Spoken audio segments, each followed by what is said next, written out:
The critical patriot देखने वाले सब दोस्तों को सलाम और खुशामदीद। आज मेरे साथ शरीके गुफ्तगू हैं धार्मिक त्रिवेदी जी। इनका ताल्लुक गुजरात स्टेट के शहर भावनगर से है। भावनगर एक प्रिंसली स्टेट हुआ करती थी जिसने 1947 में इंडिया के साथ अपना एक्सेशन किया।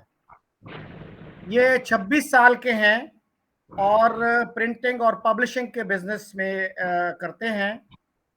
सिक्किम ओपन यूनिवर्सिटी से इन्होंने पॉलिटिकल साइंस में एजुकेशन हासिल की।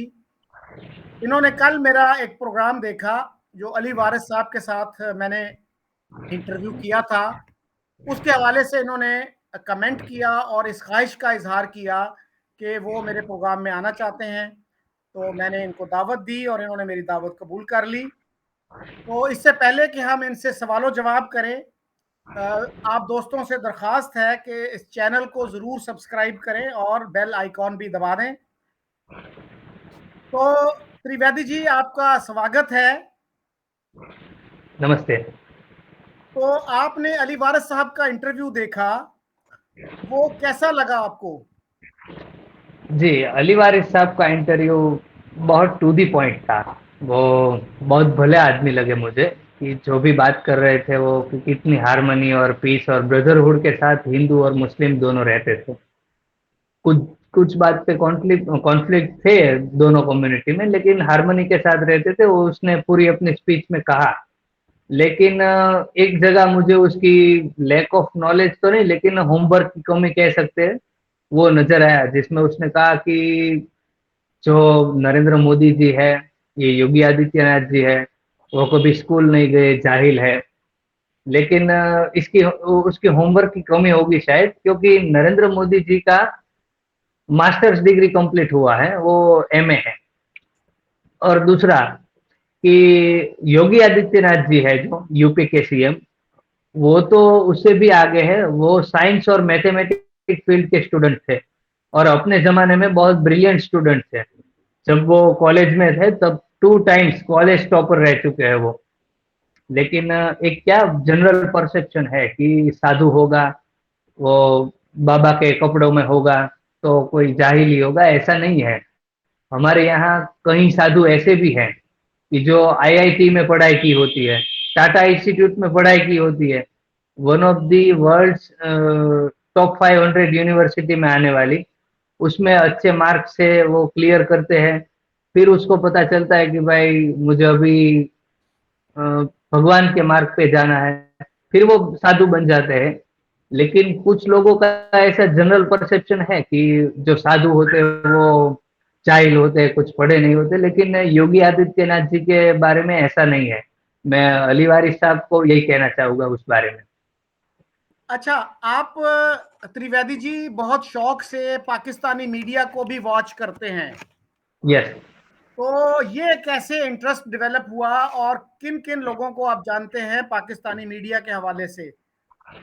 पाकिस्तानी मीडिया में इंटरेस्ट डेवलप, मैं इंटरेस्टिंगली बताऊं तो 2013 की बात है। एक कोई सज्जन है आपके यहाँ के, वो लाल टोपी सब उसको कहते हैं, जी। जैद हामिद। जैद हामिद जी। हाँ, उसका एक वीडियो था। और मेरा क्या सब जो मेरा ग्रुप है, दोस्त वगैरह है, हम साथ में जो टोली, आप जानते हो तो, जी। रोज रात को ज्यादातर हम लोग शाम को बैठते हैं सब दोस्त वगैरह, और टोली कहते हैं हम उसको।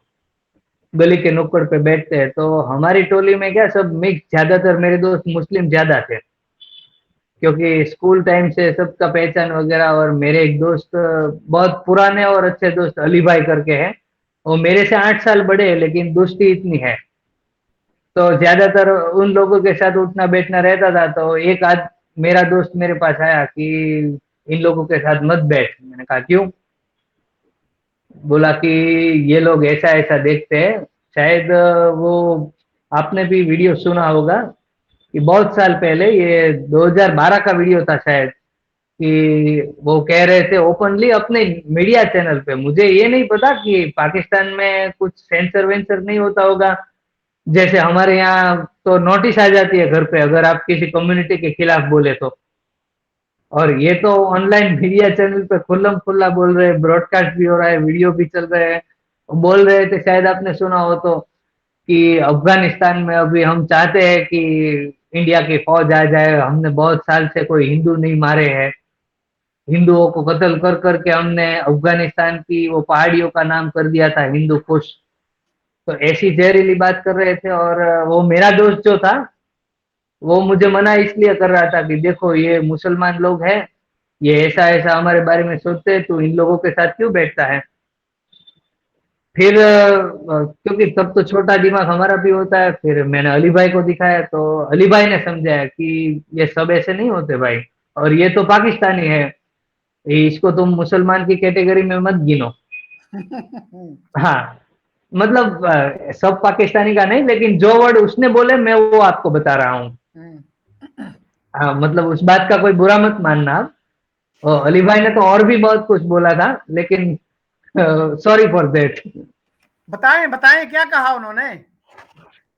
नहीं, वो ना बताए तो सर अभी, वो अली भाई बोले कि ये लोग जो है वो तो मुस्लिम कहने के हैं, जैसे हम मुस्लिम प्रैक्टिसिंग मुस्लिम है, वो प्रॉफिट मोहम्मद को मानते हैं और ये लोग उसामा बिन लादेन को मानते हैं। ऐसा सब बोला उसने। फिर मैंने देखा कि इस आदमी का नाम क्या है वगैरह, तो फिर थोड़ी छानबीन की तो पता चला कि जैद हामिद नाम है इसका। फिर बहुत सारी बातें मैंने देखी, फिर दूसरे मीडिया चैनल्स देखे, फिर नजम सेठी साहब जो जियो में ही तब थे शायद, उसके उसका मैंने एक वीडियो देखा, वो किसके ऊपर था, चारों वॉर के ऊपर था। अभी हमारे इंडिया में क्या है कि जो वॉर के रिगार्डिंग जितनी हिस्ट्री होती है, पार्टीशन की हिस्ट्री जितनी होती है, वो स्कूल के किसी करिकुलम में पढ़ाई नहीं जाती है। मतलब जो चारों जंग हुई, फिर जो पार्टीशन हुआ, वो स्कूल में पढ़ाया नहीं जाता है। और बाकी की भी जो, और वो अच्छी बात भी है, ताकि अभी जो नई जनरेशन होगी, वो हमारी इंडिया की इतनी प्रोग्रेसिव है, उसका कारण है कि वो पढ़ाया नहीं गया है, इसलिए। ताकि तो उनमें ताकि उनमें हेट्रेड और नफरत ना आए। हाँ, वो ना आए इसलिए, हम्म। इसीलिए नहीं पढ़ाते। और मैंने सब देखा कि युद्ध भी जितने हुए हैं वो इस तरफ से स्टार्ट हुए, फिर मैंने छानबीन करना चालू किया कि भाई युद्ध क्यों हुए, क्या कारण था। फिर सब, पहली वॉर क्यों हुई, दूसरी क्यों हुई 65 की, करगिल क्यों हुआ, बांग्लादेश क्यों अलग हुआ, वो सब जानने को मिला। और तब से मैं पाकिस्तानी मीडिया को फॉलो करने लगा। और बहुत से न्यूज चैनल है ऐसे, जैसे जियो जियो न्यूज है आपका, वो उसको मैं देखता हूँ। फिर एक ARY करके न्यूज चैनल है। फिर बहुत जैसे नजम सेठी साहब हो गए, हसन निसार साहब हो गए, आमिर लियाकत करके एक एंकर है, जी। उसको मैं देखता हूँ। ओ, उसको देखने में बहुत बड़ा फन आता है मुझे। आमिर लियाकत है, वो कौन खातून है आपकी, फिजा खान, हम्म। उसको। फिर ये जैद हामिद है, उसको देखने में मजा बहुत आता है, क्योंकि ये लोग ये लोग का क्या है कि वो कहे ना कि आंख बंद करके समझ लेते हैं कि अभी अंधेरा हो गया है, पूरी दुनिया में रात है। हम्म। दुनिया जानती है कि अभी दिन है या रात है, लेकिन ये जो लोग जिसकी मैं बात कर रहा हूँ, वो ऐसी कैटेगरी के हैं कि वो आंख बंद करने के बाद समझ लेते हैं कि अभी रात हो गई है। जिसको मेरी भाषा में मैं कहूँ तो कहे कि हाइपर एंड फ्रॉड पेट्रियोटिक, कि दिखावा करते हैं कि इतने पेट्रियोटिक, लेकिन अंदर से कुछ लेवल इतना होता नहीं। लेकिन बहुत सारे जर्नलिस्ट, मैं एक लेडी थी, शायद वो 2 साल पहले गुजर गई, उसकी भी मैं बहुत स्पीचेस सुनता था, अस्मा जहांगीर। आसमा जहांगीर जी। अस्मा जहांगीर। हम्म। तो आसमा जहांगीर की आप बात कर रहे थे जी। हाँ, जैसे अस्मा जहांगीर, मैंने अस्मा जहांगीर को एक बार सुना, तब मुझे ऐसा लगा कि ये कैसी लेडी है। क्योंकि मेरे भी एक दो दोस्त है, मेरे एक पर्सनल फैमिली मेंबर्स भी है जो आर्मी में सर्व किए हुए हैं, इंडियन आर्मी में। तो और एक मैंने उसका वीडियो देखा, तो उसमें आर्मी के कोई जनरल साहब थे, उसके साथ वो बड़ी बेरहमी से बात कर रही थी कि तुम लोग नाकारे हो, ऐसा कुछ बोला। तो मुझे लगा कि ये कैसी औरत है ये, ऐसे आर्मी के बंदों को हम यहाँ बहुत रिस्पेक्टेडली देखते हैं, तो मुझे लगा कि अपने आर्मी वाले को ऐसा बोलती होगी। फिर थोड़ा उसके बारे में सर्च किया, तब मुझे पता चला पहली बार कि भाई जैसे हमारे यहाँ आर्मी है और वहां पे वो फर्क है थोड़ा। जैसे हमारे यहाँ आर्मी का डिफरेंट रोल है, आपके यहाँ डिफरेंट रोल है। इस तरह से मैं पाकिस्तानी मीडिया को फॉलो 2013 से कर रहा हूँ, टिल टुडे। और अभी जैसे यूट्यूब आया, उससे एक फायदा भी है कि कहूँ तो आज से 2-3 साल पहले तक मैं देखूँ तो नॉर्मली एक्चुअल न्यूज के आसपास का न्यूज हमको देखने को मिल जाता था। लेकिन पिछले 2 साल से मैं देखूँ ना, तो पाकिस्तान से कोई ग्राउंड रियलिटी से जुड़ी हुई चीजें बहुत कम नजर आती है। इसलिए मैं फिर ज्यादातर आप है, आरिफ भाई है, फिर ये आरजूबेन है, तारिक भाई है, हसन निसार साहब है, नजम सेठी साहब है, उसके सबके यूट्यूब चैनल को मैं फॉलो करता हूँ। तो कभी आपने फीडबैक भी दिया उनको, कभी ईमेल लिखा? जी जी जी। तो जवाब मिल रहा है, क्या हुआ? नहीं, आरिफ भाई को भेजा है मैंने, आरिफ भाई को भेजा है। वो बोल रहे थे कि उसका तो आपको आरिफ आरिफ भाई को जानते हैं ना? आरफ अजायका? हाँ, आरिफ अजाकिया।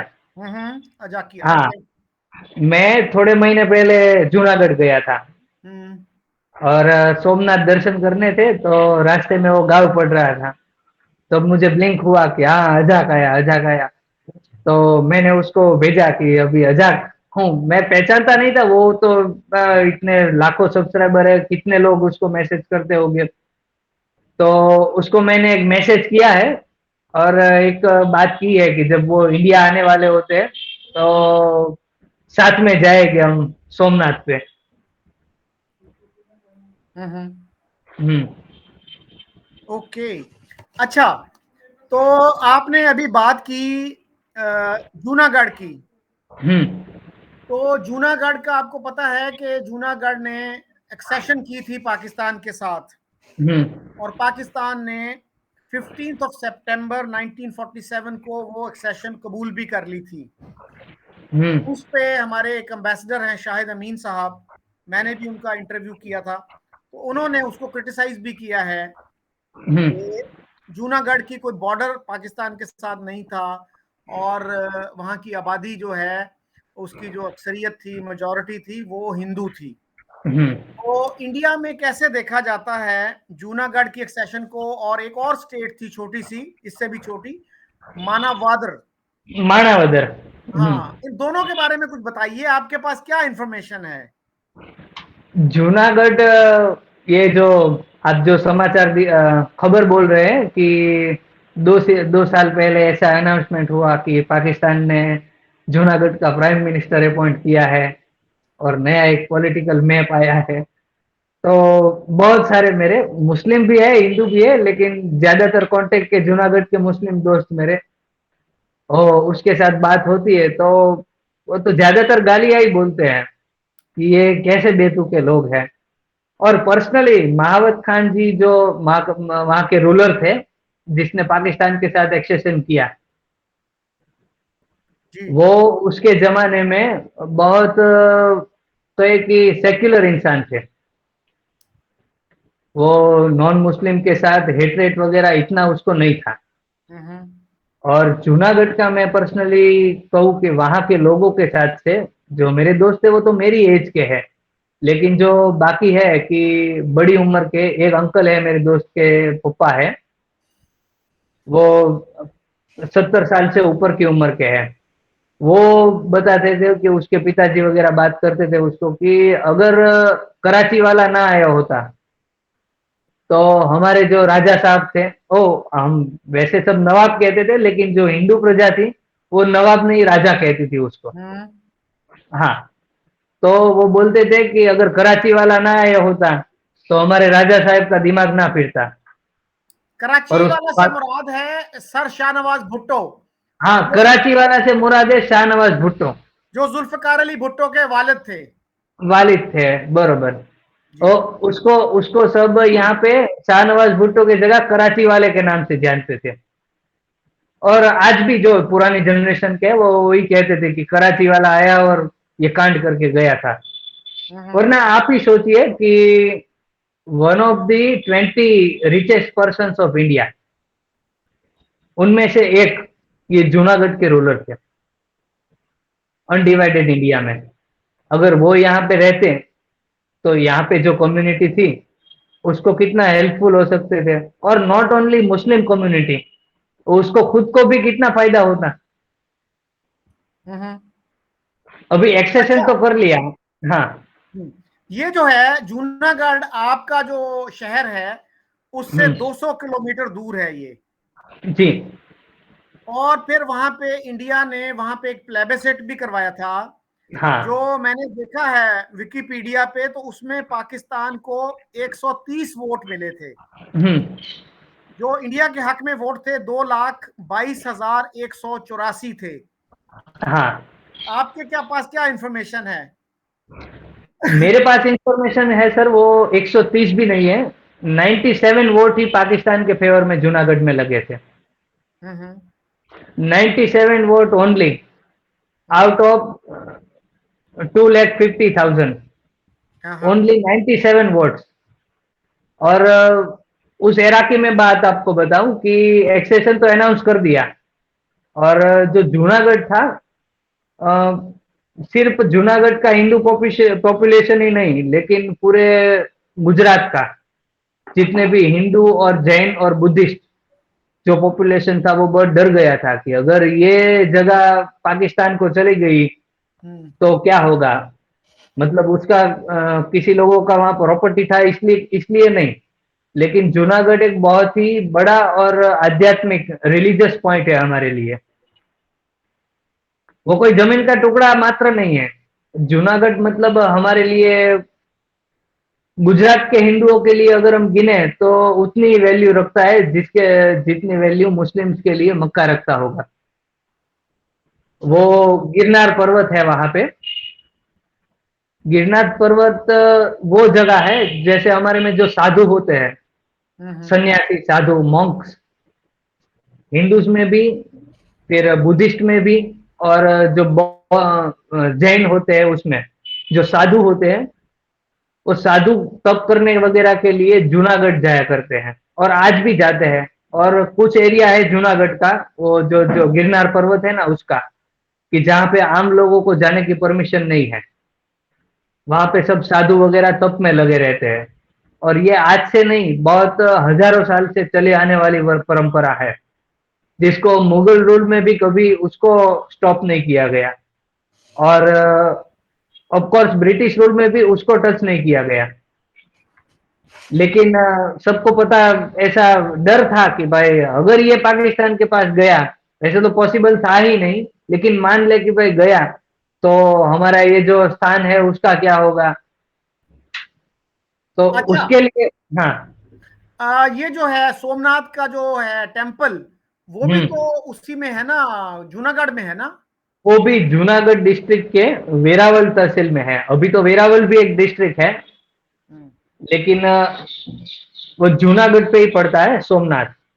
और सोमनाथ की जितनी भी आपने हिस्ट्री वगैरह सुनी है, वो आपने सुना होगा कि एक टेम्पल है, बहुत वेल्थी टेम्पल है, लेकिन सिर्फ टेम्पल नहीं था, वो टेम्पल टाउन था।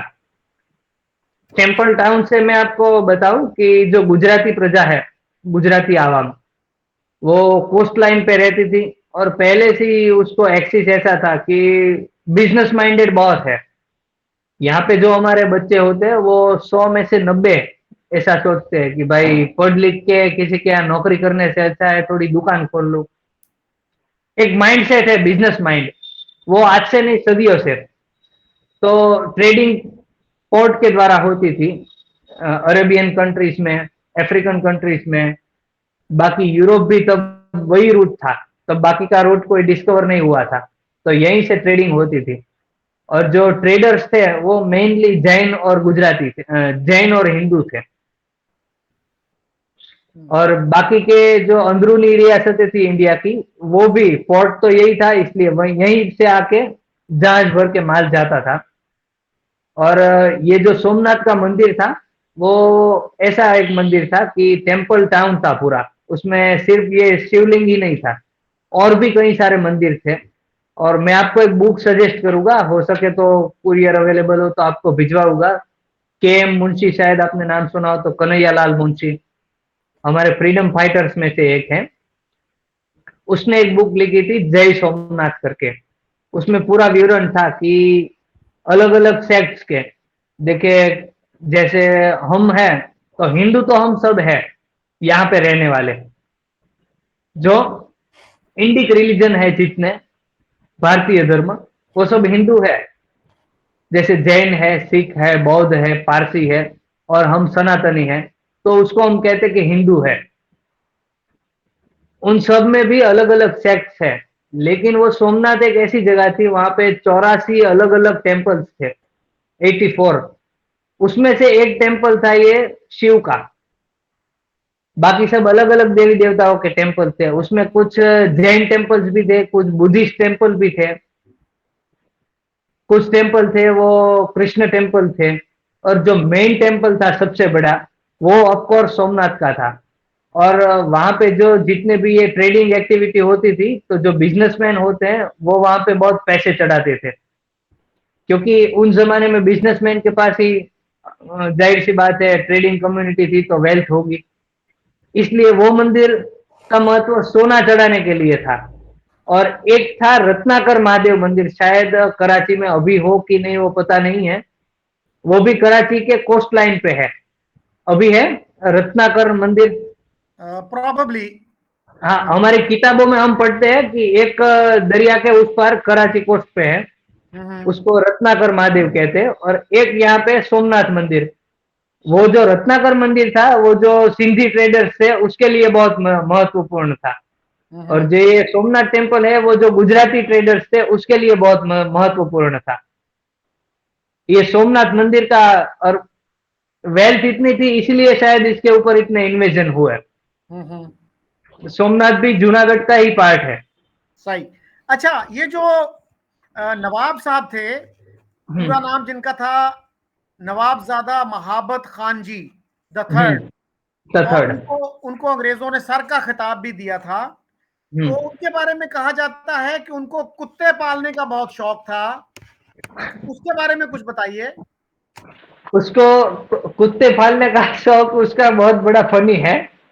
उसके पास एक समय पे तो 2000 कुत्ते थे, लेकिन एक मैंने आर्टिकल पढ़ा कि 800 कुत्ते एक समय उसके पास थे। जब वो जा रहे थे तब 800 कुत्ते उसके पास बचे थे, और 800 में से 156 कुत्ते वो साथ में ले गए थे। पाकिस्तान ले गए? हाँ, पाकिस्तान ले गए। और उसके लिए चार्टर फ्लाइट का बंदोबस्त हुआ था कि भाई कुत्ते तो चाहिए ही। और फ्लाइट में उसको समझाया कि भाई ये इतने सारे कुत्ते, फ्लाइट का भी कुछ वजन वजन का होता है। तो उसने, उसके पास वेल्थ की कोई कमी नहीं थी। तो उसने ऐसा कहा कि मेरी बीवियों को रखने के लिए एक अलग फ्लाइट भेजूंगा, लेकिन पहले कुत्तों को पाकिस्तान भेजो। तो उसकी जो 9 बेगम थी, उसके लिए उसने एक दूसरा प्लेन लिया, लेकिन पहले कुत्तों को पाकिस्तान पहुंचाया। और शौक ऐसा था उसको कुत्तों का कि 800 कुत्ते थे उसके, उसमें से कोई कुत्ता मर जाए तो पूरी रियासत में एक दिन की एक छुट्टी रखती थी कि कुत्ते के मरने पर एक दिन का शौक होगा। और बीच बीच में 2 साल ऐसे गए थे उसके कि 365 में से 50-60 दिन कुत्ते मरने की वजह से छुट्टी थी पूरी रियासत में। ऐसा कुछ। और कुत्ते मर जाए तो उसका बाकायदा न वो जनाजा निकलता था, इस्लामी तौर तरीके से कब्रिस्तान में दफनाया जाता था। वो तख्ती लगती थी, कुत्ते का नाम लगता था। और इतना ही नहीं, 800 कुत्ते थे, और एक एक कुत्ते के लिए एक एक उसको संभालने वाला नौकर था। कुत्ते भी और हाईटेक फैसिलिटी में। एक दफा ये भी सुनने में आता है कि एक दफा एक कुत्ते कुतिया की शादी थी, उस पे भी स्टेट हॉलिडे डिक्लेयर हो गई थी। और वो उसका बताता हूँ, कुत्ते कुतिया की जो शादी थी ना, वो उसकी एक कुतिया उसको बहुत प्यारे थे। हम्म। और दूसरे एक उसके दोस्त थे, उसके यहाँ एक कुत्ता था, तो वो भी उसको पसंद आया, तो उसका शादी उसने फिक्स करने का सोचा। और पूरे शहर में जो जैसे हिंदू में और आप में भी वेडिंग का जो वो कंकोत्री बोलते हैं, उसको आप क्या बोलते हैं, कार्ड, इनविटेशन कार्ड, हम्म। वो सब जगह दिए गए। फिर पंडित जी से मुहूर्त भी निकलवाया गया और फेरे वगैरह पड़े। कुत्ते की शादी उसने हिंदू तौर तरीके से करवाई थी। हम्म। मर जाता था तब जनाजा निकलता था, दफनाते थे कब्रिस्तान में, लेकिन शादी हिंदू वाली करवाई थी। हम्म। और पूरी रियासत में 3 दिन तक, पूरी रियासत में 3 दिन तक दावत थी हम्म। कि कोई भी घर पे खाना नहीं बनाएगा, सबको राजा जी के यहाँ पे कुत्ते की शादी में दावत मिलेगी। हम्म। और तब ऐसा कहते हैं कि उस समय में 8-9 लाख रुपया खर्चा कुत्ते की शादी में किया था। हम्म। वो एक उसका अजीब शौक था। और भी एक मैं इंटरेस्टिंग बात बताऊं, वो महावत खान जी को ड्रामा का बहुत शौक था। हम्म। जो थिएटर वगैरह करते हैं ड्रामा, एक राजकोट करके रियासत है, तो वो वहां पे गए थे स्टेट विजिट पे। और राजकोट रियासत में एक ग्रुप था ड्रामा कंपनी का, उसके उन लोगों ने नवाब साहब के सामने प्ले किया, कुछ महाभारत का सीन था। हम्म। और वो उसको इतना पसंद आया कि बोला कि आप जूनागढ़ में भी आइए और मैं आपके लिए एक एम्पी थिएटर बनवा के दूंगा। और थिएटर का सेट उसने बनवाया, उसको सरदार बाग भवन कहते हैं। वो आज भी है, बहुत अच्छी जगह है। हम्म। और फिर थोड़ा समय गया तो नवाब साहब को खुद को भी एक्टिंग करने का मन हुआ, तो बहुत से ड्रामों में उसने एक्टिंग की है, जिसमें वो एक खातून बना करते थे, साड़ी वगैरह पहन के एक खातून बनते थे वो।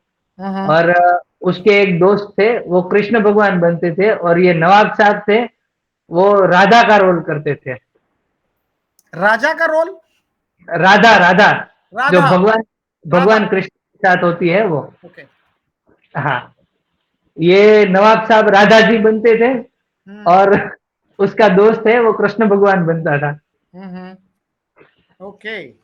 और मैंने कहा ऐसा कि जो वहाँ का पॉपुलेशन अभी है, हम्म। वो भी, और अंदर से आज भी, भले चाहे ये जो दिलावर सिंह जी है, जो हाल के उसके वंशज हैं, और वो सब बोलते हैं कि भाई ये क्लेम करना चाहिए, लेकिन वो अंदर से ये तो पछता ही रहे हैं कि हमने जो किया हम गलत किया।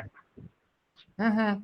अच्छा, हम्म। अब भी जो मैंने थोड़ी सी रिसर्च की, पता चला कि अब भी 17% ऑफ जूनागढ़ पॉपुलेशन इज मुस्लिम। हम्म। और गुजरात जो स्टेट है, उसमें हम्म। 2011 में 9.67% मुस्लिम्स थे। अब वो जो हैं वो 12% मुस्लिम्स हैं वहां पे। जी जी। तो मजीद जो रिसर्च मैंने थोड़ी सी की कि प्रोमिनेंट जो लोग हैं गुजरात ने जो प्रोड्यूस किए हैं, हम्म। गांधी जी जो थे गुजराती थे, और जिन्ना साहब भी गुजराती थे, सरदार पटेल भी गुजराती थे, हम्म। और इसके अलावा बैरिस्टर बदरुद्दीन तैयब जी, जो हम्म। कांग्रेस के तीसरे प्रेसिडेंट थे, वो हम्म। 1887 में कांग्रेस के प्रेसिडेंट बने, और वो मुंबई हाई कोर्ट के जज भी रहे। और उनके वालिद साहब इतने अमीर आदमी थे कि उनके 6 भाई और थे, तो उनके वालिद ने उन सातों भाइयों को एजुकेशन के लिए यूरोप भिजवाया। हम्म। और इसके अलावा आजकल जो है वहां पे एक मुसलमान हैं जो काफी अमीर हैं, और वो अजीम प्रेम जी। मोदी जी के दोस्त भी रहे हैं। अब शायद कुछ नाराजगी है या कुछ फासला आ गया है। वो है जफर सुरेशवाला। जी। जफर सुरेशवाला साहब के बारे में मैंने सुना है कि वो BMW गाड़ियां जो हैं, बड़ी कीमती गाड़ी होती है जो, उसकी डीलरशिप है उनके पास। हम्म। और टीवी पे मैंने काफी उनके प्रोग्राम देखे हैं। वो नरेंद्र मोदी जी की बहुत उनकी तारीफ करते थे, और बड़ा हम्म। उनको डिफेंड भी करते थे। हाँ। तो आप बताएंगे कि वहाँ का कल्चर अब कैसा है, गुजरात का और आपके अपने शहर का? जफर सरेशवाला की आपने बात की। जफर सरेशवाला जी से कभी मिलना तो नहीं हुआ, लेकिन टीवी में, अखबार में, आजकल सोशल मीडिया पे और बाकी सब जगह पे उसको सुनते हैं। इतना यहाँ पे ज्यादातर लोग जानते हैं कि हाँ, ये नरेंद्र भाई मोदी के दोस्त है। और शायद किसी यूनिवर्सिटी के वाइस चांसलर भी हाल ही में रहे थे वो। जी, मौलाना और आजाद नेशनल उर्दू यूनिवर्सिटी के वो यस, चांसलर रहे हैं जी। उसके चांसलर रहे थे। और उसके अलावा भी हाल की तारीख में हम देखें तो अजीम प्रेम जी का नाम आपने सुना हो तो, विप्रो जी दुनिया की बड़ी तरीन आईटी कंपनी है, जी और इंडिया की तो टॉप की आईटी कंपनी में आती ही है। हजारों लोगों को वो नौकरी देती है। जी, बिल्कुल आपने और सही कहा जी। ये मेरे इल्म में है कि अजीम प्रेम जी जो हैं वो भी हम्म गुजरात से हैं, मेरे ज़हन से निकल गई ये बात। और उन्होंने नॉन प्रॉफिट एक यूनिवर्सिटी भी कायम की है, अजीम प्रेम जी यूनिवर्सिटी। और हम्म उनकी नेट वर्थ जो है वो है 11.2 बिलियन। यस। और वो पूरे जो सब कॉन्टिनेंट है साउथ एशिया में ही इज द रिचेस्ट मुस्लिम। हम्म और बहुत ही सादा तरीके से जिंदगी गुजारते हैं। वो अपने ऊपर कोई ज्यादा खर्च नहीं करते, ज्यादातर जो है वो फिलंथ्रॉपी और जो खैरात है, लोगों की मदद करने में वो फख्र महसूस करते हैं। हम्म तो वो आप कैसे फील करते हैं अजीम प्रेम जी के बारे में? नॉट ओनली मी, बट ज्यादातर गुजराती, जो हम लोगों के लिए आइडियल जो लोग होते हैं, वो ज्यादातर जो ये हीरो वगैरह होते हैं फिल्मों के वगैरह के, उसको बाकी के जैसा नहीं है। हम थोड़ा, हमारा अलग है कि जो बिजनेसमैन वगैरह होते हैं उसको हम ज्यादा आइडियलाइज करते हैं। तो अजीम भाई, अजीम जी को, उसकी जो ये यूनिवर्सिटी है उसमें एक मेरा दोस्त पढ़ता है, और वो भी डिस्टेंस एजुकेशन प्रोवाइड करते हैं। और बहुत वो ऐसी यूनिवर्सिटी है कि जिसमें आप एक बार लिख के दे दे कि मेरी फाइनेंशियल हालत इतनी अच्छी नहीं है, और आपकी पहचान भी वो डिक्लोज नहीं करते कि इस बच्चे ने ऐसा कहा है कि मेरे फाइनेंशियल हालत अच्छी नहीं है, वो बंद ही रखते हैं। लेकिन आपकी फीस जो होती है वो 50% कर देते हैं। ये मेरा पर्सनल, मेरे दोस्त के साथ हुआ एक्सपीरियंस है। वो भी आईटी कंपनी में जॉब करता है, ये अजीम प्रेम जी की कंपनी में ही जॉब करता है। और लगभग लगभग अराउंड मैं गिनूं तो कम से कम 1-1.5 लाख लोग उससे नौकरी कर रहे हैं। और आगे की बात बोलूं मैं, कि विप्रो एक इंडियन कंपनी, इंडियन मुस्लिम की कंपनी, उसने थोड़े टाइम पहले सिलिकॉन वैली यूएसए में एक जॉब वैकेंसी निकाली थी, जिसमें जो सैलरी का जो पैकेज था वो कुछ मिलियंस में था, मिलियन डॉलर्स में, पर ईयर्स में।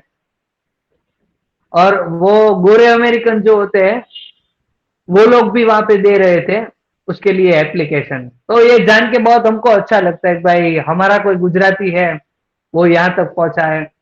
और बाकी भी बहुत है, जो आज जैसे अजीम प्रेम जी है, वैसे एक समय पे अहमद भाई खोजा थे। अहमद भाई खोजा है वो, एक समय जितनी भी हमारे यहाँ गौशाला होती है, एक समय था कि पूरे गुजरात में सूखा पड़ा था। और ड्राउट। गुजरात, हाँ, गुजरात का पॉपुलेशन वेजिटेरियन है, 90% पॉपुलेशन वेजिटेरियन है। तो दूध एक बहुत महत्वपूर्ण चीज है। तो उसके लिए सब दूध की कमी होने लगी थी। तब ये आदमी आया, और उसने सब कॉरपोरेटिव डेयरी कल्चर्स के साथ में कोऑपरेट किया। और 2 महीने, 4 महीने की मेहनत के बाद गुजरात में एक बार उसने पूरा व्हाइट रेवोल्यूशन दूध के लिए लाया। और गुजरात की सबसे बड़ी गौशाला एक मुस्लिम के पास थी।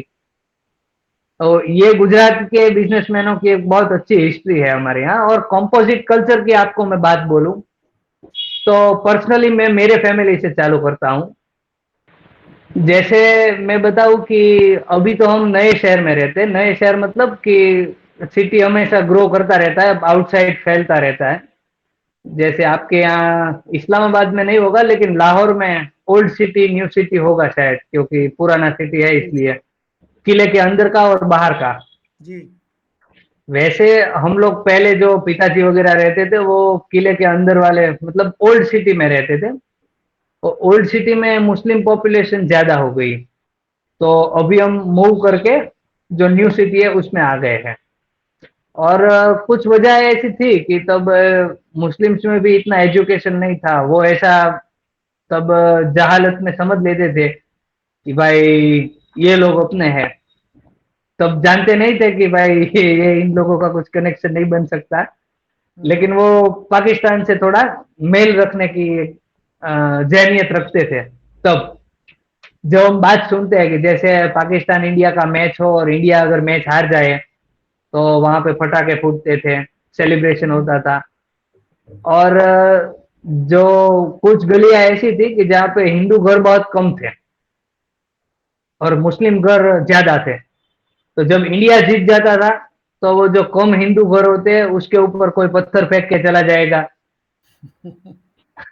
ऐसी वगैरह कुछ शरारतें होती थी और उसमें से झगड़ा भी पड़ जाता था। लेकिन वो झगड़ा हमेशा वो दो इंडिविजुअल के बीच में रहा, वो कभी पूरी कौम के शक्ल में एटलीस्ट पप्पा के जुबान से भी मैंने अभी तक देखा नहीं था। वो अहमदाबाद वगैरह में हो जाता था, लेकिन भावनगर की बात वो नहीं थी। अहमदाबाद में हो जाता था, वो कौम झगड़ने लगती थी, भावनगर में इंडिविजुअल के बीच झगड़ा होता था। और समझाने भी दोनों तरफ से आते थे कि भाई ये झगड़ा मत करो। और पर्सनली मैं मेरी बात बताऊं तो मेरी दादी माँ जो है वो तब उसने तो प्री पार्टीशन एरा भी देखा है। वो बात बताती है तो पता चलता है कि भाई जो आज करंट सिचुएशन में जो कुछ कुछ बातें हमारे लिटरेचर में तो है लेकिन पाकिस्तान में से तो बिल्कुल गायब है। जैसे कि भाई अभी ऐसा ही प्रचार होता है कि तब के टाइम में बहुत डिस्क्रिमिनेशन था, मुसलमानों को मारा जा रहा था। और क्या कहते हैं वो खातून कहती है वो ये अपनी फिजा फिजा खातून और फिजा। जालिम बर्बरियत हिंदू। ऐसे ऐसा बोलते हैं। तो उन लोगों के जैसे लोगों को तो मैं जो अभी ये बात बोलूंगा ना वो ऊपर से ही जाएगी। वो दादी माँ मेरी है वो कहती थी, हमारे यहाँ आपने शायद सुना हो तो एक त्योहार होता है रक्षाबंधन करके, जी। कि जो बहन होती है वो अपने भाई को हाथ पे राखी बांधती है कि उसकी हिफाजत हिफाजत करने के लिए एक धागा बांधती है, रक्षाबंधन। और पहले के जमाने में क्या था कि अब तो बहुत कम है लेकिन पहले ऐसा होता था कि जो रक्षाबंधन होती है वगैरह पे तब पे, और भाई होना एक बहुत अच्छी और जरूरी बात मानी जाती थी। और इसी चक्कर में पहली बच्ची आए, दूसरी बच्ची आए और पांच पांच छह छह तक बच्चियां होती थी, फिर भी लगे रहते थे कि बेटा हो जाए। शायद अब तो नहीं होता लेकिन उस जमाने में बहुत होता था। तो अब भी। ऐसा था। अब भी अब कहीं कहीं होता है ये। जी। हाँ कहीं कहीं होता लेकिन तब ऐसा ज्यादा था। तो मेरी जो दादी थी उसको बाद में तो भाई थे लेकिन उस समय में भाई नहीं थे उसको। तो दादी हमको बोलती थी कि जो हमारे भाई थे वो बहुत नन्हे थे और कुछ साल तो थे भी नहीं, तब तक जो राखी बांधने के लिए जो कोई चाहिए कि भाई ऐसा उसको प्रॉब्लम तो लगता है कि दिल में दुख होता है कि भाई मेरी सहेली के भाई है लेकिन मेरे पास कोई भाई नहीं है। इसलिए यहाँ पे हमारे यहाँ एक प्रथा होती है कि जो पड़ोसी होते हैं उसका जो बेटा होता है उसको भाई बना लेते हैं और उसको पूरी जिंदगी भाई के जैसे मानते हैं और उससे राखी भी बनवाते हैं। तो जो इसके पड़ोसी वगैरह में थे वो मुस्लिम ज्यादा रहते थे। तो एक नयू करके एक भाई का नाम वो लेती थी मेरी दादी। क्या नाम था? नयू नयू, वो मुस्लिम थे। हाँ हाँ। और वो चार बहनों के ऊपर आया हुआ एक भाई था। हम्म और वो नयू एक का एक लड़का था, बाकी चार बहनें थी उसकी। हम्म। और मेरी दादी का भी जो भाई था ना वो बहुत छोटा था, वो बाद में आया। लेकिन जो जब तक वो नहीं थे ना तब तक ये नयू भाई को वो राखी बांधती थी, हम्म मेरी दादी और उसकी चारों बहनें, हम्म। जो मुस्लिम थे नयू भाई।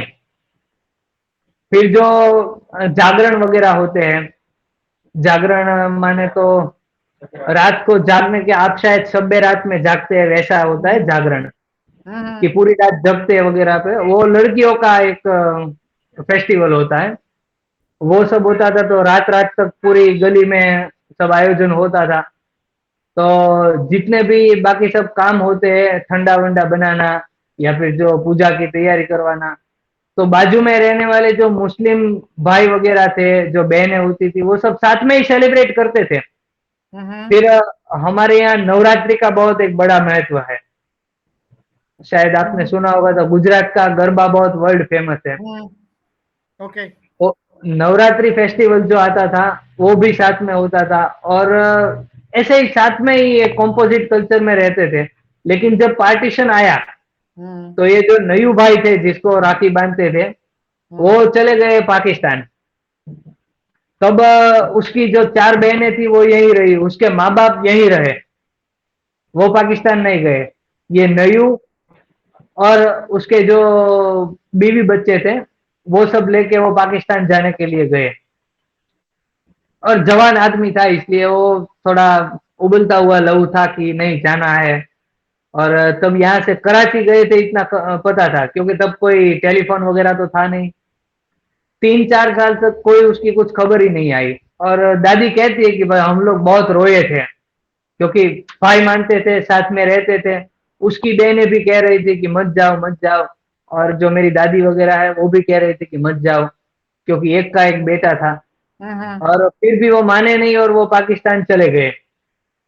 3-4 साल चले गए, और 5 साल हुए ना, तब एक दिन क्या हुआ कि वो नयू भाई वापिस आए।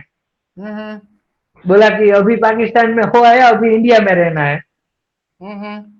और वो नयू भाई के जैसे और भी बहुत थे कि जो पार्टीशन के समय गए, लेकिन वहां पे देखा कि ये जो दूर से क्या दिखता है वो रियलिटी में क्या है वो। इसलिए वहां पे सब समझ के वो वापिस आ गए। वो कराची में उतने साल रह के उसने चप्पल का बिजनेस चालू किया था, और आज भी यहाँ पे उसका चप्पल का बिजनेस है। और कराची में उसके कोई रिलेटिव है, उसको उसने वो दुकान सौंप दी है। तो अभी जिंदा है वो? नहीं, 2 साल पहले उसका इंतकाल हो गया। बाकी हमारे घर पे आना जाना लगा रहता था उसका। और बहुत बार दादी वगैरह उसको याद करती थी, क्योंकि भाई बहन ही थे एक तरह से। अच्छा, तो ये बताइएगा कि आपके यहाँ शिप शिप जो है, शिप ब्रेकिंग इंडस्ट्री भी बहुत बड़ी है, आपके शहर के करीब ही है ये। हाँ। और वो आप मुझे बता रहे थे कि वहां पे जो 50% काम करने वाले हैं वो मुसलमान हैं, और नहीं, वो काफी काम करने वाले नहीं, जो ओनिंग क्लास है, जो अच्छा। ओनर्स है, वो काम करने वाले तो यूपी बिहार से जो मजदूर आते हैं वो होते हैं ज्यादातर। लेकिन जो वहां पे जो सेठ वगैरह होते हैं, ट्रेडर्स, हाँ। हाँ, वो ज्यादातर मुस्लिम है। ओके।